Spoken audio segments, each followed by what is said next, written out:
Chief Lanford calls Felder's charges false. Atlanta Journal. Sunday, May 25, 1913, denies that police have suppressed evidence in the Phagan mystery. Chief of Detectives Newport Lanford, when apprised of Colonel Felder's statement as issued Saturday afternoon to the effect that the police had plotted to protect and shield the slayers of Mary Phagan, pronounced the charges as absurd as they were false.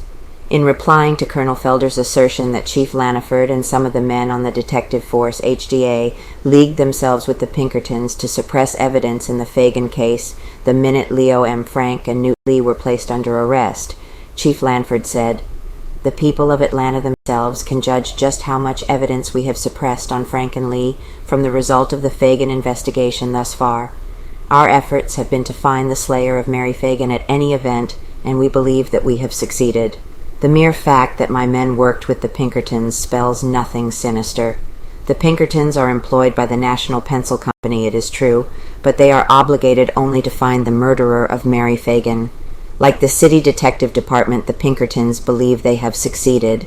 At any event, no matter what Tom Felder may charge against this or any other department of the police, future developments in the Phagan case will vindicate utterly the position of the police." The Coleman Affidavit. On Colonel Felder's accusation that the affidavit of J.W. Coleman, imputed to repudiate Felder's employment in the case, was forced from Coleman by Chief Lanford, the head of the detectives said, "I know absolutely nothing of the Coleman affidavit until it came to my office duly signed.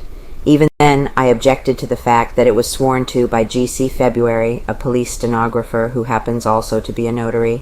As a result, I made my men take it back and have it attested by a notary who had no police connections. That is the full story of the Coleman statement. It was PMA'd voluntarily.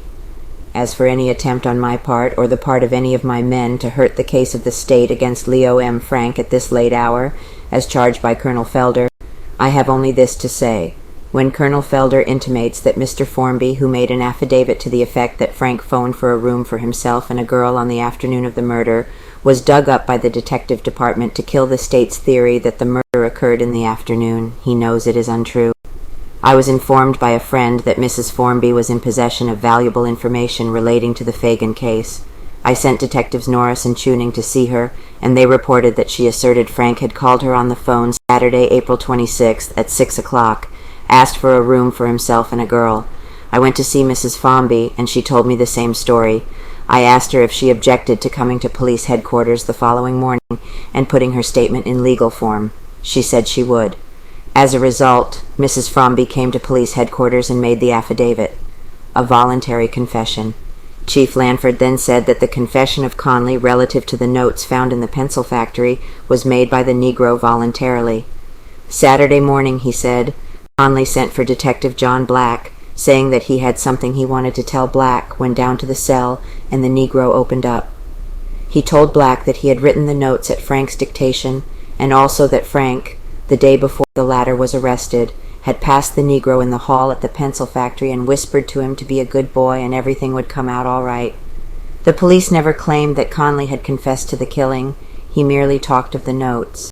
It is easy for anyone to see that there is no police plot to protect Frank or Lee, or both, or anyone for that matter.